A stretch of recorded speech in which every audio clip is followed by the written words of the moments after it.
All right, everyone, we'll go ahead and get started. My name is Katie Gertis. I am the Director of Alumni Relations within Health Sciences at the University of Pittsburgh. Thank you for joining today's Pitt Health Sciences Virtual Health Academy. Today, you will be hearing from Tim Suchamel about sports science and its impact on health and performance. Sorry about that. So before we get started, just a quick reminder and housekeeping item. We will have time for Q&A after the presentation. So if you do have any questions you would like to ask, please go ahead and utilize the Q&A feature within the platform, and we will address as many questions as we can. I would also like to take a moment to formally introduce Tim Suchamel. Tim is an associate professor and the director of sports science program with the Department of Sports Medicine and Nutrition at the School of Health and Rehabilitation Sciences. He has earned a Bachelor of Science in Kinesiology from the University of Wisconsin-Oshkosh, a Master of Science in Human Performance from the University of Wisconsin-La Crosse, and a PhD in Sport Physiology and Performance from East Tennessee State University. Tim is also a certified strength and conditioning specialist with distinction, a registered strength and conditioning coach with distinction, and a Master International Strength and Conditioning Practitioner. His research interests include strength and power development, weightlifting movements and their derivatives, and athlete monitoring. So it is great to have Tim here with us today, and I am happy to pass the program over to Tim. Thank you, Katie. And again, I appreciate everyone attending this morning. I had an early flight to get over to Wisconsin, so visiting family, but I do appreciate the opportunity to do this, to speak on something that's very passionate to me, and that is sports science, and specifically our sports science program and things that we're doing at Pitt. We are a very unique program, and I want to talk to you a little bit about kind of how we can impact both the performance side of things as well as health. So let's jump right in. So we often get the question, kind of, what is sports science? Now, if you attended the graduate program that I did, this is a very philosophical question, because what we're trying to do is actually use the term science and use scientific inquiry to answer questions within the sports realm. So specifically, we're focused on enhancing sport performance and possibly equipment through engineering, but we are focused on the human performance side of things, athletic endeavor, sporting competition, and data science. So our students are going to be exposed to a variety of different things within the program, and we try to create very well-rounded individuals that can use both the data that they collect, but also their mindset when it comes to different underlying principles when it comes to either strength and conditioning or psychology. But the main thing I want to highlight is that sports science is not only research. So these are things that can be done based on daily observation. And this can also be based on things that we see in our day-to-day lives. For example, obviously, if you are training for something like a marathon, and your leg is hurting that specific day, there may not be any rhyme or reason, except maybe someone ran into their bedpost. I've done it plenty of times, or you kick the bottom part of your bed. So sports science in that case is obviously observation. It's anecdotal. I want you to think of sports science as something that's very broad. So one distinction that I want to make is that we have an exercise science program here at Pitt in the undergraduate side of things, but our sports science program is within the master's realm and in a different college. So you can see here the differences.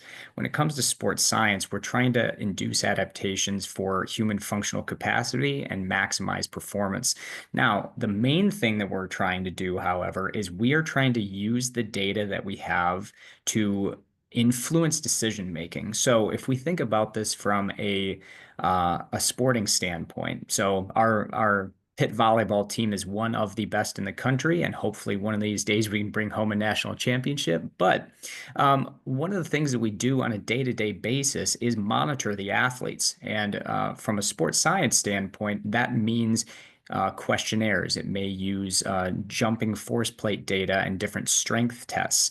One of the things that we're trying to do in season at an absolute minimum is to maintain their performance. So when we track these individuals long term, what we're trying to do is use the information that we're collecting both from a subjective standpoint via the questionnaires and other tests, physical performance tests, to see that we are at least maintaining our strength level so that they can maximize their performance throughout the season and eventually peak when we need them to peak. So in this case, something like NCAA championships. On the opposite side of things, we have exercise science. So we are using sports techniques and exercises as kind of the mechanisms in research. We On the exercise science side of things, we're also trying to understand the adaptations to different demands. So one of the core classes that we have in sports science and exercise science is exercise physiology. That is how our body is going to adapt to different stressors placed on it.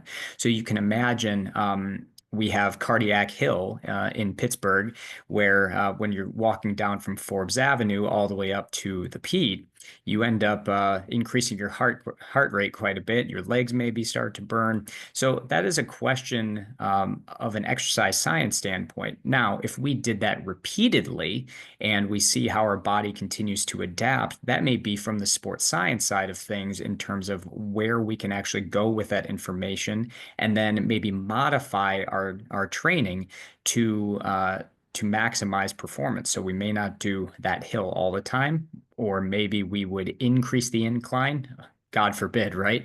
Increase the incline at certain times, or find a flatter walking path. So the idea is using the decision-making process with the available information that is available to us. So in addition to that, it's not just a single entity where we're just doing this with a single athlete. We're also informing the coaches where their athletes stand. So example, if we were to go to Coach Fisher with the volleyball team and say, one of the athletes is trending downward in terms of their performance, we may have to, or we would suggest modifying practice. Now, just because we tell Coach Fisher that we want to modify practice doesn't mean that he's going to modify practice. But what it does do is it gives him the available information to allow him to make an educated decision on the specific demands for that athlete. So, with that in mind, I also want you to think of sports science as a how, not a what. And what I mean by that is that every single question that we have requires a different set of expertise to solve the problem. So, sports science as a whole is an umbrella term because we have all these different aspects of physiology, biomechanics, strength and conditioning, etc.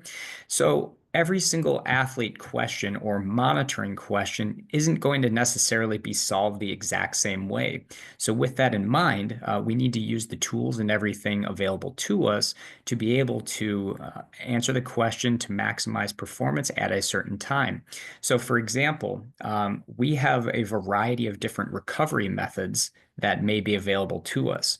Well, based on the data and information that's available via research, we know that some of those methods may not be as effective as other methods. However, if we continue to use the same form of recovery tool every single time, the athlete may eventually become kind of, I'm not going to use the term immune, but they may not respond the same way every single time throughout the year. So modifying that throughout the year is a part of sports science and kind of using the knowledge base of strength and conditioning, but also sports medicine and that side of things, nutrition. So within our program itself, we use kind of a holistic method to be able to develop the athlete, but also work within an interdisciplinary team to provide the best product on the field, court, what have you. So, kind of who can become a sports scientist? So, there's no specific undergraduate degree because everyone can come from a different background. So, an example is within our program, we've had individuals that have come from an athletic training background, which is more sports medicine, injury related. We've had individuals that were strength and conditioning oriented. We've had individuals that have come from we have an incoming student who's come from a nutrition background. So it may be a related degree, but as long as they have the necessary requirements from an undergraduate, they may attend our program. And ultimately, a sports scientist, as I mentioned, is a very broad term. So a a dietitian can be considered a sports scientist. An engineer can be considered a sports scientist, provided that they understand the scientific principles related to the actual field itself. So ultimately, a lot of our students at Pitt end up going on to careers as strength and conditioning coaches, as well as data analysts, to benefit performance as a whole. But the other thing, there are some emerging resources and credentials that are making this more of a well-known profession. And one of those specifically is the Certified Performance and Sports Scientist certification through the National Strength and Conditioning Association. So, just to kind of give you an indicator of how important this is becoming, all of our students are essentially prepped to be able to sit for this exam. Through their internship experience and the courses that they take. But individuals in Major League Soccer are actually required to have this certification to be able to be considered a sports scientist. So although our field isn't one that has a board exam, there are specific certifications that require us to have a background and demonstrate our competency with different principles. So, for example, part of our curriculum has a baseline foundation of strength and conditioning and training theory. Every single individual, whether they are a data scientist, a strength and conditioning coach, nutrition specialist, a researcher, should have a general knowledge base of of training theory. And the idea behind that is if we can start to expect or show that we can understand, well, we expect the athlete to adapt this way. If they didn't adapt that way, why? So this kind of comes back to the question of sports science as a how, not a what, because there's not a one size fits all to answer that question. So in this case, we may also consider if we have a freshman athlete versus a senior athlete who's been training for a longer period of time.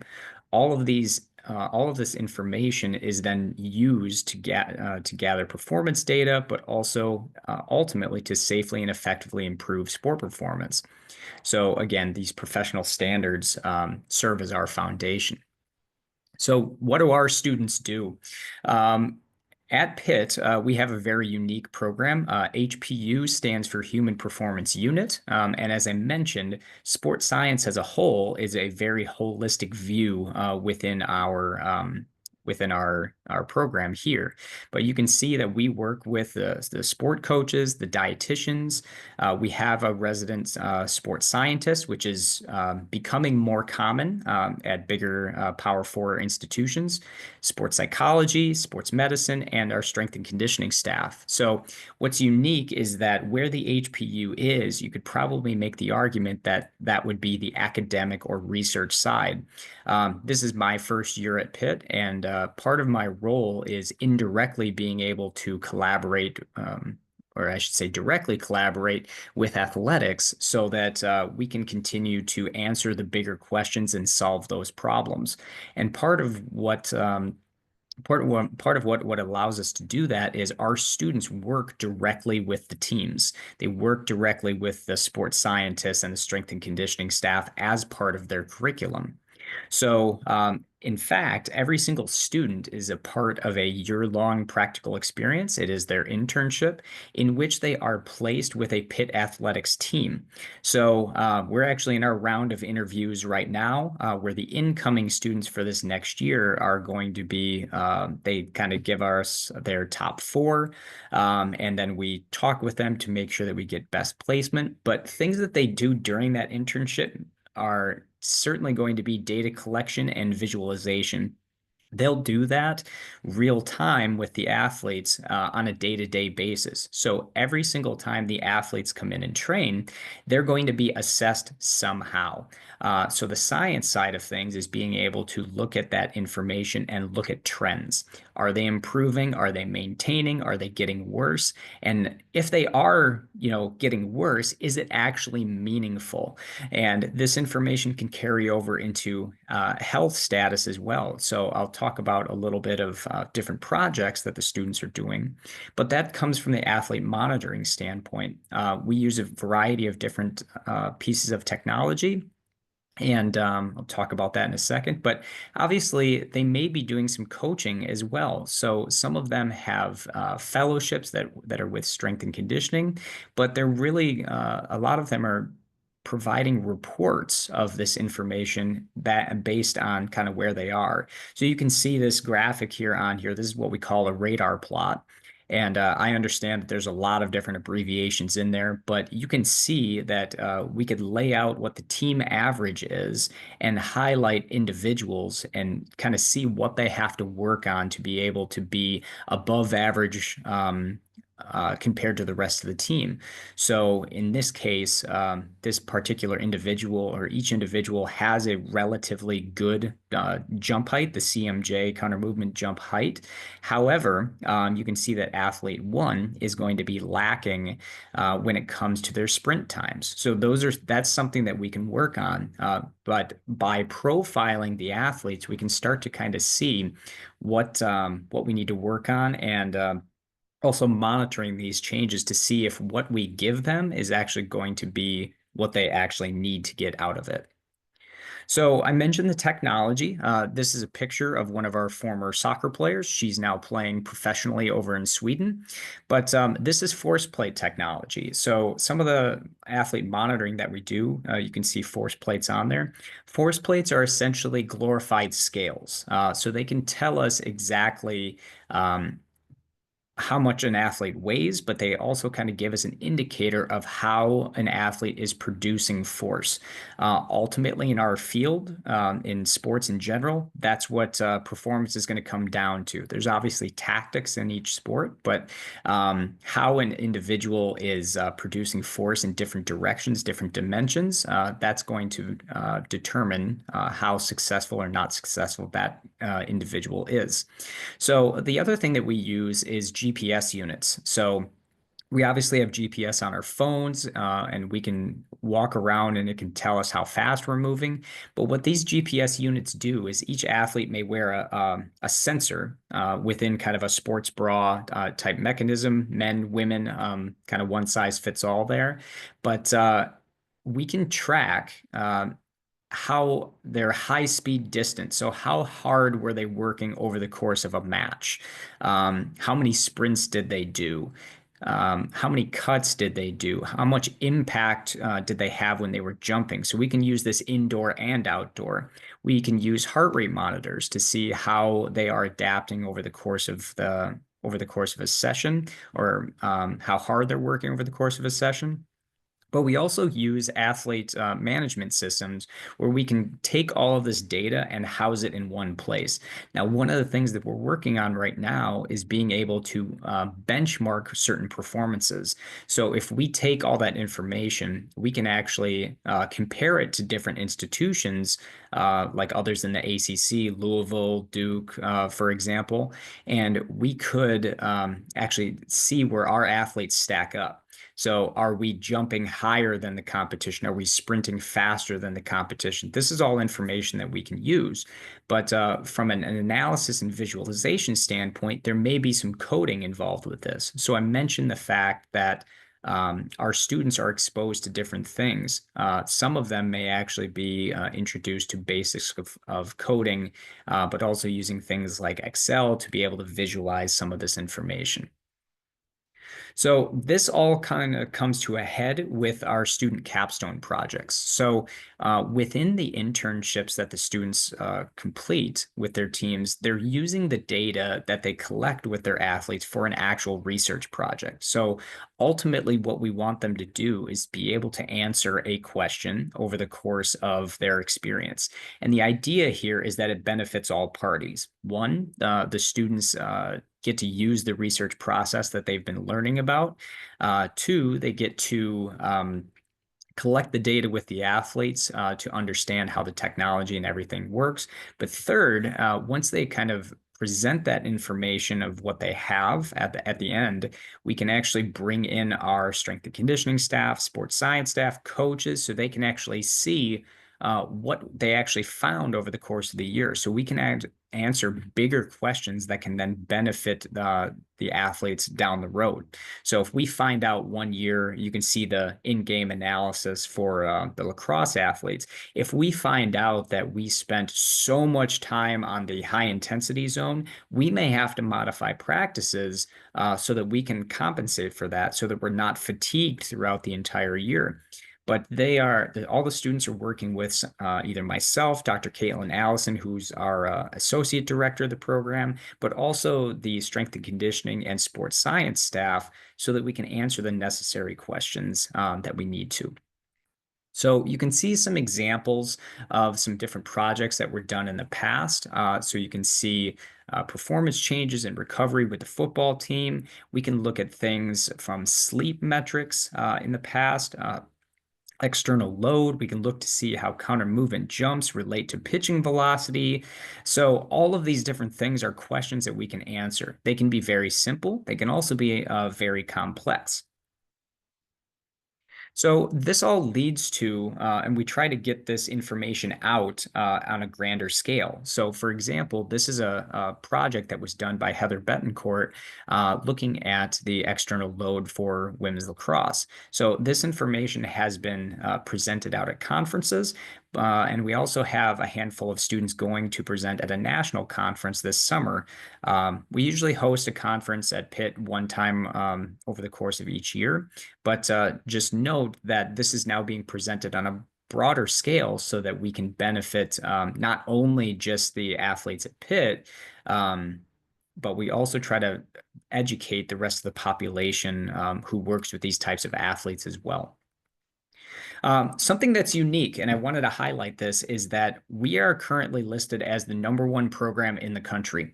These are based on 2024 rankings, so we just were able to squeak out above University of South Carolina. But due to our partnership with athletics and the Neuromuscular Research Lab, we have a lot of resources at our disposal. So the internship experience, being within the City of Champions, you can think about all the different other universities and sporting organizations that are around here. So sports science is really in its infancy, and we're just scratching the surface in terms of what we can do. I'm really excited about things that we can do with this program, and I hope all of you are as well. But something else I want to highlight is this is not just about athletes. So sports science principles can be used to benefit health in general. So we're going to use similar scientific methods and questions, but we're going to modify them to address each population. So this isn't just a graphic here at the bottom. This is our mobile research lab. It is to my knowledge, the only one in the country where we have an actual RV that has different sports science equipment in there that we can actually take to different places. Previously, it's been driven to Kansas to be able to work with military populations with Dr. Brad Nindle. But other things that we can do from a health standpoint is we can look at things like physical capacity. We can look at resilience, women's health, and stress physiology, looking at different hormones and things like that as well. So one of the things that I wanted to highlight is you can see the picture here on the right is that these devices are called iMeasureU. They're worn on the ankles, and one of the things that they do is measure impact. And within that, we can start to look at things like bone stress. So we've done a project with with our sports teams, specifically our cross country athletes, our gymnastics athletes, basketball, where there's a lot of impact from landing. So one of the things that we wanted to do was relate that back to their bone health. To see over the course of a season, the different demands of practices and games, but all of this can be done with the general population as well. So sports science in this case is using the technology available to be able to provide that information to the individuals that have those specific questions. Why does a stress fracture develop? We know that it's generally going to be due to overuse, but something like an eye measure, you can actually track how an individual is landing, how often they land, how hard they land. These are all things that we can look at. So, in addition to that, from a physical capacity standpoint, you can see this picture here on the left was actually taken within our mobile research lab where someone's being tested for a VO2 max or maximal aerobic capacity. So within this, we can actually see how someone's going to respond to different stresses. This is typically done or can be done at a doctor's office where they're tracking heart rate, where they're tracking your VO2 with a mask and things like that, kind of how we consume oxygen and use it for energy. But within this, you can see the different technology here on the right is that this is our device that's looking for bone health or bone measurements rather. So there's a project, as I mentioned, that we are looking at the stressors with the iMeasureU, but this is some of the technology that we have available to us at Pitt to be able to track this with athletes, general population, military populations. It's a very unique time to be at Pitt because we have this collaboration across the entire institution. So with that in mind, I'll obviously open this up to questions. I do want to highlight the fact that based on the students, we have an opportunity to help them get to conferences, but also to be able to use these funds for different posters and everything that they would do. Obviously, to benefit some get-togethers during the school year. I know that Katie is going to be sending this out as well, but if you choose to support us, one, thank you. But specifically, we want to highlight that it is the Sports Science Student Resource Fund. So if you were to go to the donate page, that will be available to you. If you have specific questions for me, I'm happy to answer them. I obviously left my email here, but I also wanted to highlight our Instagram page so you can stay up to date to different things that we're doing as well. So I appreciate the time, and if there are any questions, I'm happy to take them. Hi, Tim. Thanks so much. We appreciate it. We did have a question come in, and if anyone else has any questions, again, feel free to use that Q&A feature. So one of our questions from our participants is, are you able to address older adults and aging as to whether strength training and other exercises are valuable in prolonging fitness and maintaining general function of older adults? And if you can maybe be a little more specific as to what kind of activities would benefit healthy aging. Sure. Yeah, in general, the short answer is yes. We can work with those individuals and assess kind of what exercises may benefit the individual based on research that's available out there for everyone. We didn't do this research, but there is plenty of evidence to suggest that strength training with general exercises, especially those that are going to benefit leg strength and core strength, are going to benefit the individual. Obviously, from a prevention of fall standpoint, there is some evidence also to suggest that stronger individuals, we're not talking necessarily max outs or anything like that, but stronger individuals who resistance trained actually have a decreased rate of mortality. So the strong survive in this case, but that came from medical doctors, and there is evidence to support that strength training would be beneficial. Now, that being said, there's a variety of different equipment available to individuals, just remember that resistance training or strength training is a spectrum. So body weight is considered a resistance. Doing things like sit to stand may be enough of a training stimulus for that individual. They may be able to use resistance training bands, dumbbells, kettlebells. It doesn't necessarily have to be barbells and doing, squats or anything like that, but um, you know, basics of lunges with body weight can actually be pretty substantial for individuals, especially older individuals. Great, thank you so much. We do have another question. How do you determine adequate recovery for an athlete?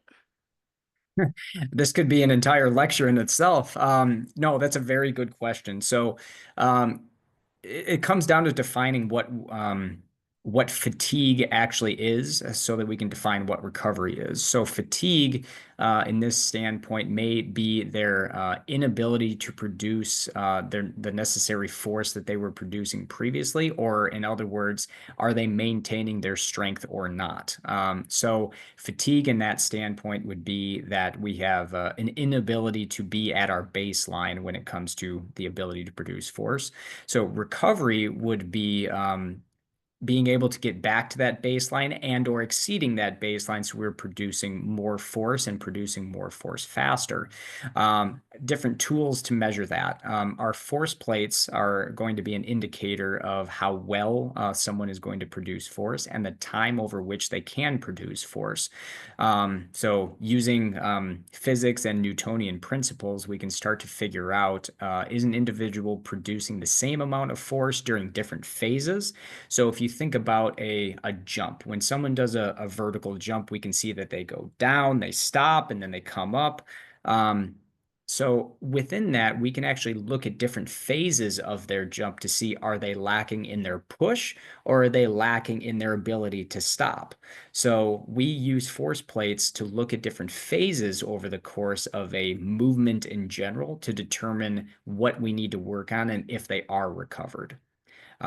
We can do this with a variety of different exercises, but we generally use things like a counter movement jump, or a what we call a drop jump, where you step off of a box onto the force plates and then jump afterwards. But those are standardized tests that we use to see how to determine how well or not well someone is producing force and if they are recovered. Thank you so much. Another question is, what are the typical paths that a student takes to this master's program? What can they do in their bachelor's programs to prepare? And are most of your master's level students UPitt grads? Um, I'll answer the last question first. We get a wide variety. We get students from all over the country. We also have several international students who've come through. We currently have a student from China as well as from the UK, and this next year we will have another student from China as well as one from Brazil and others from Canada. So we have a spectrum of students that attend the program. Um, in terms of the requirements, so we have four requirements in terms of classwork, coursework rather. They must have taken an anatomy and physiology class, an exercise physiology class, a stats class, and a nutrition class. Now, typically what has happened is I review all the applications with Dr. Caitlin Allison and another member of our School of Health and Rehabilitation Science. What ends up happening is, if students don't have the exact same class as we would have at Pitt, we actually go through and look to see within the syllabus, did they cover the same principles and everything? Because if they do, we may say that that course satisfies that. Um, I'm trying to think. What was the first part to that question? Oh, where the students go? Like, what do they do afterwards? Correct? Yes. Sorry. Oh, wait, let me just scroll up here and I can find that. Oh, what are the typical paths that a student takes to this master's program was the first Oh, question. Okay, to the master's program. Yeah, so a lot of students will go through an exercise science or kinesiology type degree. Other individuals, as I mentioned, may come through a nutrition background or strength and conditioning, but there's a variety of different pathways. We have one of our undergraduates who recently finished. Her background was actually in engineering. So you can see that sports science is very broad, and there are places for a variety of different people. So what's really unique is that everyone brings something new to the table, and you may view things a little bit differently than somebody else. So that's a benefit, I feel, that we can actually get more information from different perspectives when we have kind of a broad student population. So, short answer, it can come from a variety of different backgrounds, but most of them have a degree related to exercise science, kinesiology, nutrition. So those are the general ones. Awesome, thank you. We have about two more questions that are related to the programming. So Mhm. to just piggyback off that question, we have another participant asking, how much time is spent focusing on nutrition while in the program? And then it seems like, is it more written or more hands-on experience for exams? Oh, for exams. So there's for nutrition, there is a single course. Obviously, the way that we work with the dietitians within each sport, you can obviously continue to expand your knowledge base by asking some of them questions. But there is just a single course just to kind of lay your foundations when it comes to sport nutrition. As for the written and hands-on for exams. Most of it, from an exam standpoint, is going to be written. However, the practical experiences that you go through with the internship are kind of your ongoing exam. And I say it that way because you are evaluated by your internship coordinators, as well as myself. To make sure that you're getting the most out of your experience and that you are satisfying the requirements of your team and kind of what is expected of you. So I guess it's a combination, but I would say that the actual exams themselves are more written than anything. Thanks so much. And then another question based off the programming. We have a participant asking, what are some upcoming injury risk mitigation research questions the program may be looking at to study? I'm actually going to leave that open in terms of the questions themselves, because we try to answer questions based on the general need. So obviously ACLs are an ongoing issue. So we try to work with the sports medicine staff to see if there are certain things that they want to look at related to data that has been collected. So from my standpoint, obviously being able to mitigate that injury risk as much as possible, we have to start considering all the different measurements that we're looking at. Are we looking at only vertical measurements versus horizontal measurements? So I'm not going to say that there's one question itself, but also it's partially if the students have interest in asking a specific question, we will work with them to try to help format that question specifically. Awesome, thank you. Tim, can you tell us a little bit about how you work to improve the coach and staff buy-in when trying to implement data based on recommendations? Sure. Starting at the foundation, it's all about communication and having and developing that relationship with the coach. I will tell you that the students may not have the same, well, they won't have the same relationship as like the sports scientist and the strength and conditioning staff.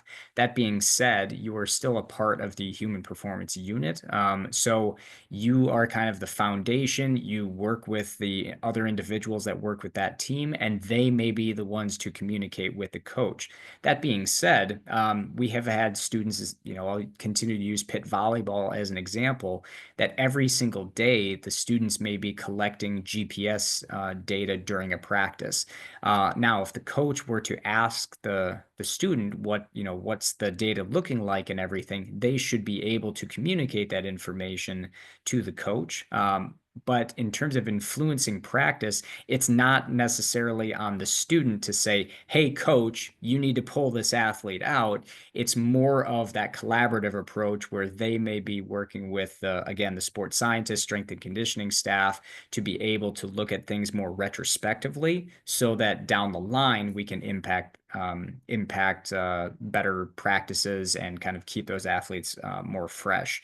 So it's not in terms of the relationship there, we want to develop a positive relationship, which is why we try to pair the students with the coach that we feel like is going to blend with those personalities a little bit better, compared to just having just throwing anyone in there and and sink or swim. Great, thank you. We have a few more questions coming in about the program. So, do you offer any resources in the program, such as tutoring or mentorship? Is the first question. Uh, Hang on one second. I just had my earphones cut out on me. No worries. One. Oh, okay, I got you back. Would you mind asking that question again? Yeah, of course. For program, in terms of the program, do you offer resources in the program, such as tutoring or mentorship? Is the first question. Mentorship definitely, and there is tutoring resources available to you at Pitt. The mentorship specifically can be with really any faculty member, number one. Number two, any of the strength and conditioning staff, as well as the sports science and sports nutrition staff, sports medicine. Yeah, if you have specific questions and would like to gain more knowledge in a specific area, that's certainly available to you. I actually would recommend that our students actually reach out to those that work with us, primarily because if we don't ask the question, we can't get the answer and gain knowledge that way. So mentorship is a premium in our program, and I think the collaborative nature that we have with our athletics department certainly sets us up for success in that. Great. Another question based off the program are any of the student projects funded by outside entities, so professional sports associations or government? And if not, are there opportunities to learn about funding these research questions? Um, I'll say indirectly they have been funded. I would not say directly. So, for example, we have sports science fellows that we may work that are funded by certain organizations, and our students may be working with those teams and work with that specific fellow. In which case their position is being funded, but it's not specific research that is funded. And I will tell you that from a sports science standpoint, it is it is very difficult to receive funding in our field, primarily because more research is directed towards the general population rather than, or sorry, more research funding is directed towards um, uh, the non-healthy, non-athletic population. But I will tell you that with additional resources, it would be beneficial for our research and be able to answer more in-depth questions so that we can benefit performance. So whoever asked that question, let's talk because we would love to be able to have some funded research and have the projects funded from for our students. Awesome. Thanks, Tim. And thanks for answering all of our great questions from our audience today. We'll do one more question. Something a little different. Do you have any thoughts on the NFL scouting combine and its limited ability to predict success? I have a lot of thoughts on the NFL Combine. First and foremost, there are certain tests that are show tests, and what I mean by that, the 225 bench press test, where they're lifting 225 pounds, I think is a pointless test for the combine, primarily because when we are trying to do as many reps as we can until failure, it becomes a muscle endurance test. It's no longer a strength test. That's just my opinion. In addition to that, it doesn't make sense to me why every single person would use the exact same weight. Now, that being said, there are certain tests that you would think would translate to performance better. Obviously, like the sprint test, the 40, as well as the agility test and things like that, you would think would transfer. But with that in mind, it is a very general combine to assess general characteristics. This doesn't necessarily factor in tactics. It doesn't factor in the psychology side of things. So it's kind of like if we see someone jump really high, we would automatically think that they would be good at basketball. And that's not necessarily true. We could have people who jump through the roof, but they can't shoot at all. I would say, just as a very general comment, is that it is a very general combine that may assess physical abilities via testing. But beyond that, it's not testing to see if someone's going to be good at football. Again, my opinion. Yeah, great. Thank you so much. We appreciate that. That does wrap up our presentation for today. So logging off a bit early, but we covered great topics. Thank you, Tim, for being here. Thank you to our audience for asking, so many questions, and Tim for answering all the questions. This will be available in a recording that will be sent out via email either later today or tomorrow. So if you hope to watch it again for, any reason, you will have access to that. And again, thank you all. You're free to log off. Have a great day. Tim, we appreciate you being here. And I hope you all learned something new about sports science. Absolutely. Thank you. Thanks.